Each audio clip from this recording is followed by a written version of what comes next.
Hallo und herzlich willkommen zu meinem neuen Video. Schön, dass ihr wieder alle eingeschaltet habt. Heute möchte ich euch gern das Schloss Waldenburg etwas genauer vorstellen. Schloss Waldenburg war fürstliche Residenz der Grafen von Schönburg-Waldenburg und Besucher erleben hier bei einer Führung eine eindrucksvoll gestaltete Schlossanlage mit wunderschönen Zimmern, wie zum Beispiel den Festsaal, die Bibliothek, das Gobelin und das chinesische Zimmer sowie die Schlosskapelle. Das alles möchte ich euch heute etwas genauer vorstellen. Das heutige Schloss geht auf eine Burg zurück, die im 12. Jahrhundert während der Kolonisierung des Pleißenlandes errichtet wurde. Die Herren von Warta verließen die Gegend an der Unstrut und gründeten zwischen 1165 und 1175 südöstlich von Altenburg eine neue Herrschaft. Dies geschah im Zuge des Landesausbaus bzw. der deutschen Ostsiedlung im Auftrage Kaisers Friedrich I., genannt Barbarossa. Dort errichtete der pleißenländische Landrichter Hugo von Warta gemeinsam mit dem kaiserlichen Marschall Rudolf von Brandt die Burg in Waldenburg. Der 1172 erstmals urkundlich genannte pleißenländische Landrichter Hugo von Warta begleitete König Friedrich I. Barbarossa auf Reisen.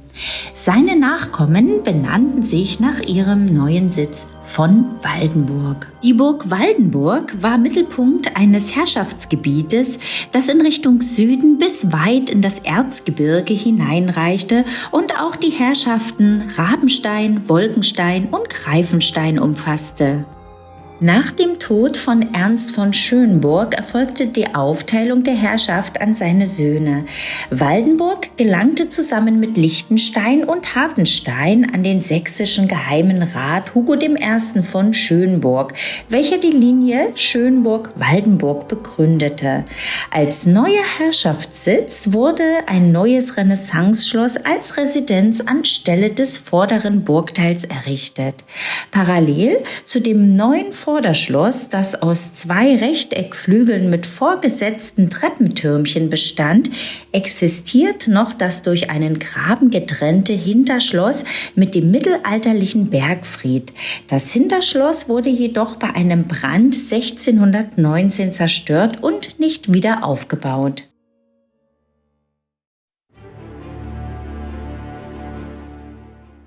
Unter Fürst Otto Viktor I. von Schönburg wurde das Schloss ab 1835 modernisiert. Seine Herrschaft erfuhr Anfang des 19. Jahrhunderts eine beträchtliche Industrialisierung, die vor allem von der Textilindustrie getragen wurde. Die wachsende Unterschicht von Textilarbeitern, Webern und Strumpfwirkern war mit ihrer sozialen Lage unzufrieden. Zudem wurde die Herrschaft von Otto Viktor I. als wenig volksnah und despotisch empfunden.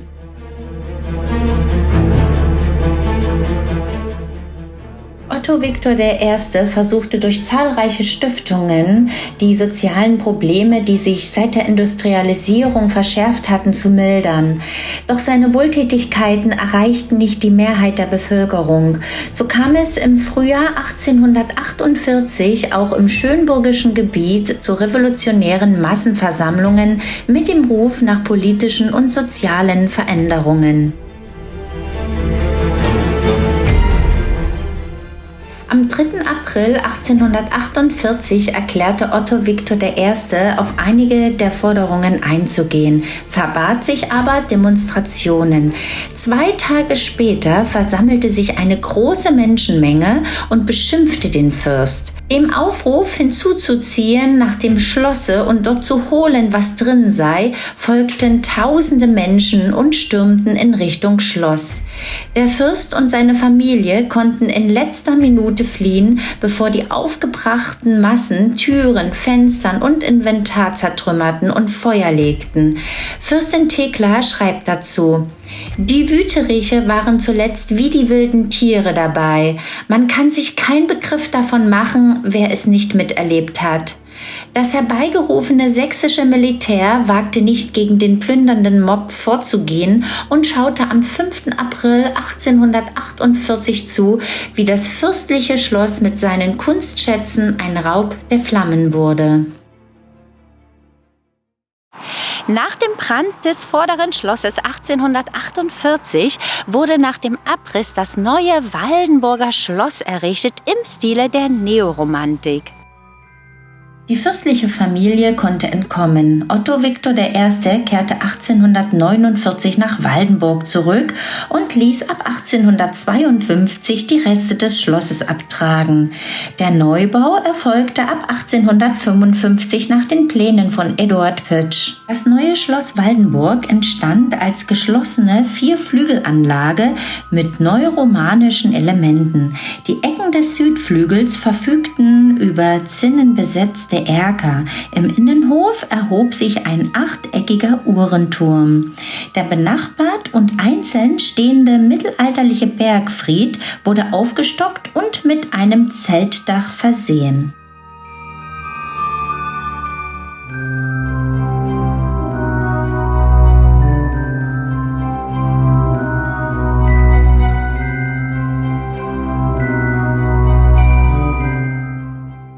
Ab 1909 erfolgte eine weitgehende Umgestaltung des Schlosses unter Fürst Otto Viktor II. Er war gerade 30 Jahre alt, als der Umbau von Schloss Waldenburg fertiggestellt wurde und verheiratet mit Eleonore, Prinzessin zu Sayn-Wittgenstein-Berleburg. Das äußerst gelungene, wenngleich sehr kostspielige Projekt wurde von den Architekten Hofbaurat Gustav Fröhlich und Willi Meyer, beide aus Dresden, ausgeführt. Mit dem Umbau wurde einerseits der repräsentative Charakter des ursprünglich auch im Inneren vergleichsweise schmucklosen Neubaus von 1855 deutlich erhöht. Otto Viktor II. Ließ hochwertiges Kunstgut wie Gemälde italienischer Meister, historische Möbel aus Renaissance und Rokoko und asiatisches Porzellan aufkaufen und nach Waldenburg bringen. Gleichzeitig wurde das Schloss auch technisch modernisiert und eine moderne Heizung, Bäder mit fließendem Wasser, eine elektrische Lichtanlage, eine zentrale Staubsaugeranlage und Haustelefone installiert. Äußerlich wurde die blockhafte Grundform des alten Schlosses durch Erker, Giebel und Fensterläden aufgelockert.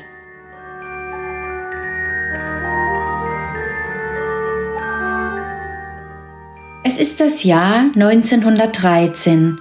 Fürst Otto Viktors Schwester Sophie wird in Kürze den Thron Albaniens besteigen.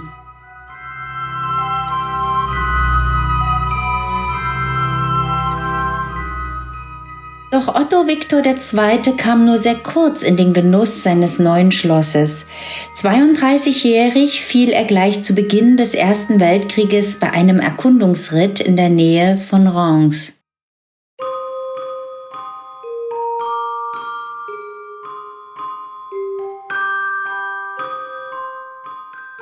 Ende November 1913. Es ist Kostümball in Schloss Waldenburg. Auf der Orchestergalerie zwischen blauem und gelbem Saal spielt die Kapelle einen beschwingten Walzer. Alles dreht sich im flimmernden Lichterglanz der Kristallleuchter. Die adlige Gesellschaft tanzt im Dreivierteltakt.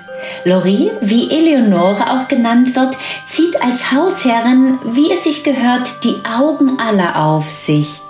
In einem Kleid, das Leonhard Fanto von der Dresdner Hofoper nach ihren Vorgaben entworfen hat. Etwas Fantastisches, schön in den Farben und in den Linien, aus weichen, fließenden Stoffen und dabei doch so, dass man gut tanzen kann. Auch der gelbe Saal wurde nach den Wünschen Fürstin Eleonores in weich fließenden und leichten Formen realisiert. Der warme Gelbton und die versilberten Rokoko-Elemente bestimmen den Raumeindruck. An den Wänden wechseln sich Seidentapeten mit Spiegeln ab. Der ideale Saal für rauschende Ballnächte, denn Fürstin Eleonore liebte das Rokoko.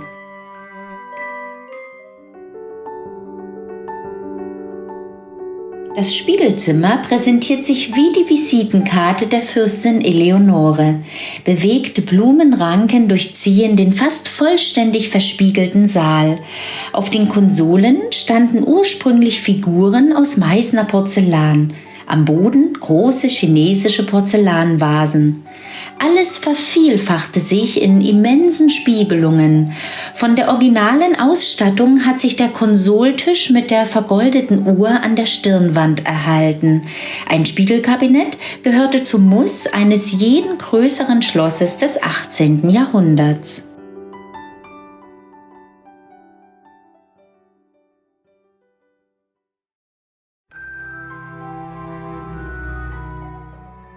Sie ist Fürstin Sophie von Albanien, geborene Prinzessin von Schönborg-Waldenburg, die Schwester von Otto Viktor II. Und Günther, eine feinsinnige und vielbegabte Künstlerin. In Schloss Waldenburg hat sie ihre eigenen Wohnräume und ist dort auch oft zu Besuch. Das glitzernde Licht der böhmischen Bleikristallleuchter vervielfacht sich in dem Spiegel über dem Kamin. Darüber das fürstliche Wappen der Schönburger. Alles so festlich und würdevoll, ganz nach dem Geschmack des Bauherrn, ihres Bruders Otto Viktor. Ein idealer Konzertsaal, der den Namen Blauer Saal trägt.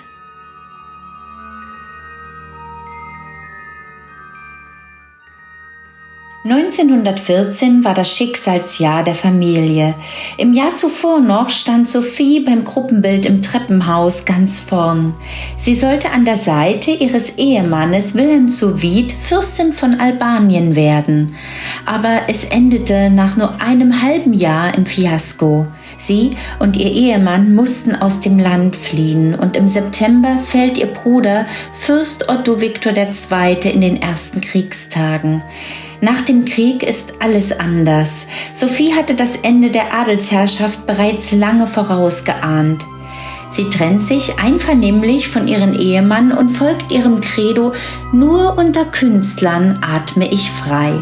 Sie gründet den Franz-Liszt-Bund und engagiert sich für die Bayreuther Festspiele. Schloss Waldenburg wird zum Treffpunkt von Künstlern und Intellektuellen. Einmal im Monat finden im Blauen Saal öffentliche Konzerte statt.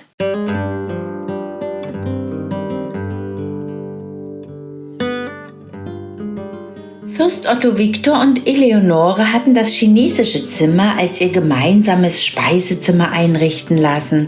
Auf einem großen Orientteppich stand ein eleganter Ausziehtisch, an dem das Fürstenpaar alleine oder im kleinen Kreis dinierte. Die Gerichte kamen über einen Speiseaufzug hier oben an. Die Schlossküche lag nämlich 2 Stockwerke tiefer im Südterrain. Hinter der Flügeltür befindet sich noch heute eine Anrichte und ein Warmhalteschrank.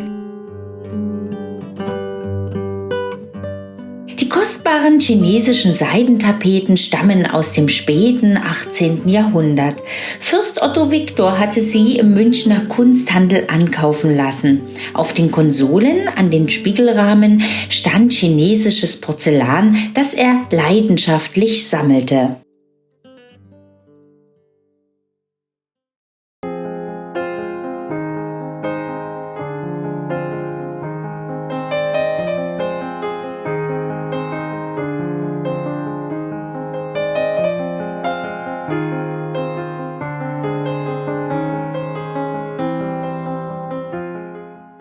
Fürstin Eleonore von Schönburg-Waldenburg war der Inbegriff von weiblicher Eleganz und gutem Geschmack. Für die Ausstattung des Gesellschaftszimmers hatte sie Bildteppiche mit klassizistischem Dekor ausgewählt. Solche kostbaren Bildteppiche werden auch als Gobelin bezeichnet, deshalb der Name Gobelinzimmer.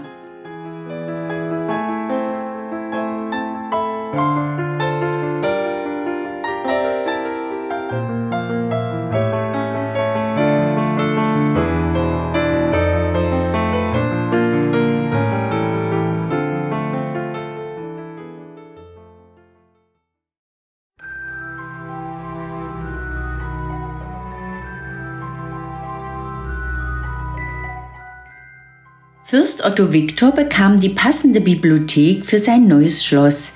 Maßgeschneidert wurde sie von dem jungen Dresdner Architekten Willy Meyer.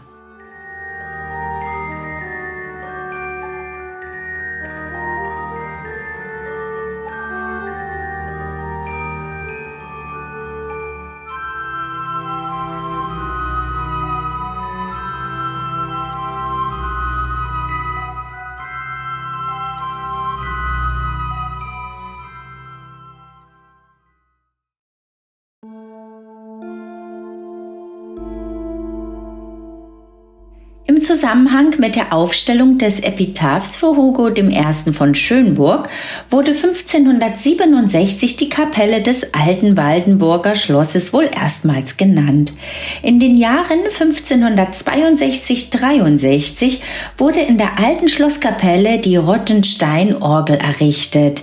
Die Kapelle wurde 1778 bis 1800 in Verbindung der Erneuerung des vorderen Schlosses renoviert. Nach dem Schlossbrand während der Revolution von 1848 wurde auch das vordere Schloss mit der Kapelle abgerissen. Das Epitaph für Hugo I. von Schönburg und zusätzlich dessen Grabplatte befinden sich heute in der Kirche in der Waldenburger Oberstadt.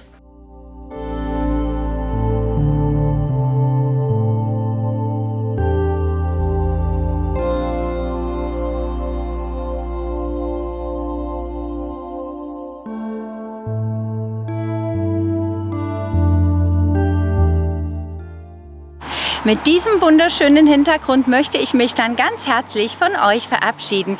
Ihr habt nun einen sehr interessanten Einblick in das Leben der Grafen von Schönburg-Waldenburg erhalten und habt die eindrucksvoll gestalteten Schlosszimmer besucht. Hat euch dieses Video gefallen, dann würde ich mich wieder sehr über einen Daumen hoch freuen. Und wollt ihr nie wieder ein wunderschönes Schlösser- und Burgenvideo verpassen, dann abonniert am besten gleich den Kanal. Ich sage dann schon einmal Tschüss und auf Wiedersehen bis zum nächsten Mal. Tschüss!